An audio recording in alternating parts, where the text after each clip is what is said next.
សូមជម្រាបសួរប្រិយមិត្តទាំងអស់គ្នាស្វាគមន៍មកកាន់ទំព័រកីឡាថ្មីទាំងអស់គ្នាផងដែរអូខេប្រិយមិត្តថ្ងៃនេះផងដែរ admin មានជា2អត្ថបទដែលតាក់ទងទៅនឹងកីឡាករគុណខ្មែរដែលត្រៀមចេញទៅក្រៅស្រុក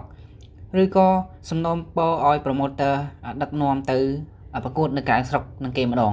កីឡាករទី1នោះគឺកឹមវាសនាអត្ថបទទី2នោះគឺរឿងសុភ័ណ្ឌនិងឡាយចត្រាប្រិយមិត្តទាំងអស់គ្នាអសុទ្ធតែជាកីឡាករលំដាប់នៅក្នុងកម្ពុជាយើងហើយជាពិសេសរឿងសុភ័ណ្ឌនិងឡាយចត្រាប្រិយមិត្តទាំងអស់គ្នាមុននឹងឈានចូលដល់អត្ថបទសូមបងប្អូនជួយចុច Subscribe អ្នកមួយដើម្បីទទួលបានវីដេអូឬក៏ព័ត៌មានកីឡាថ្មីពី Channel យើងខ្ញុំផងដែរអូខេប្រិយមិត្តទាំងអស់គ្នាឥឡូវយើងឈានចូលដល់អត្ថបទព័ត៌មានកីឡាម្ដងទៅប្រិយមិត្តទាំងអស់គ្នាអត្ថបទទី1នោះគឺកឹមវាសនាទទួលចង់ប្រកួតនៅសង្វៀនក្រៅស្រុកប្រិយមិត្តទាំងអស់គ្នាបច្ចុប្បន្ននេះគឺកឹមវាសនាល្អមែនទែនបងប្អូនដូចជាបាន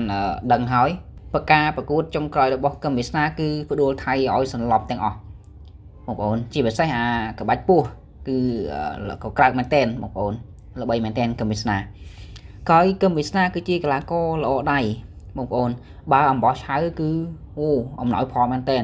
បងប្អូនអំណោយផលមែនទែនហើយកឹមវាសនាដូចជាធ្លាប់វាយជាមួយនឹងសនខាវ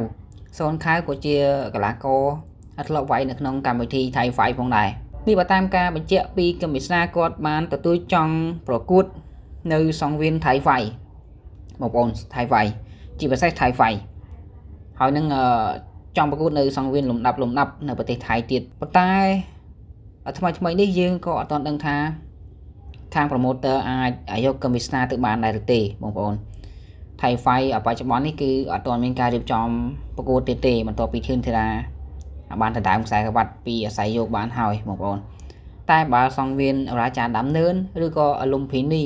ប្រិមិត្តគឺគេប្រកួតរាល់សប្តាហ៍បងប្អូនគឺរាល់សប្តាហ៍តែម្ដងបើសិនជាអាច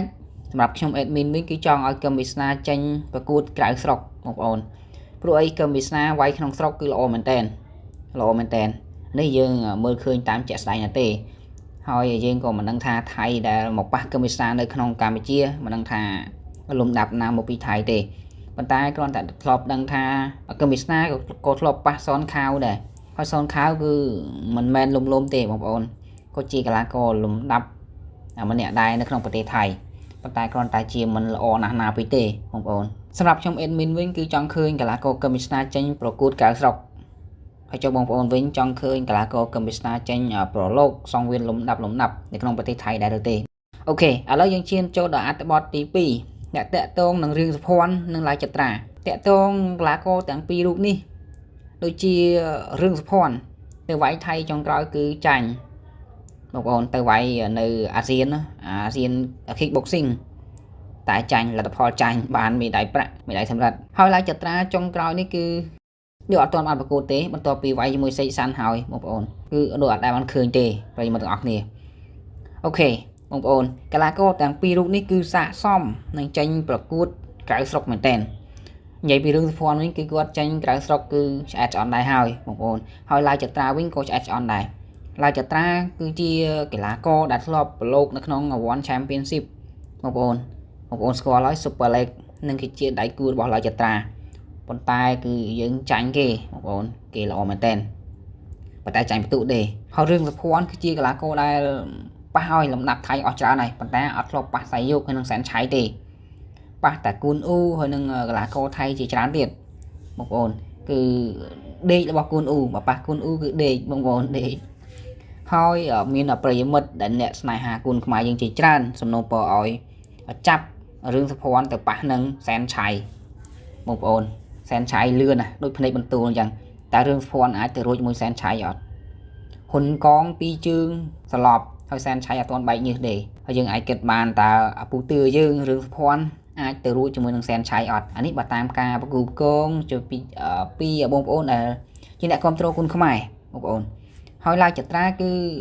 មានបងប្អូនជាច្រើនចង់ឲ្យឡាយចត្រាឈានជើងចូល One Championship សាជាថ្មីនិងកម្មវិធីថៃហ្វាយឥឡូវយើងអាចងាកបានថា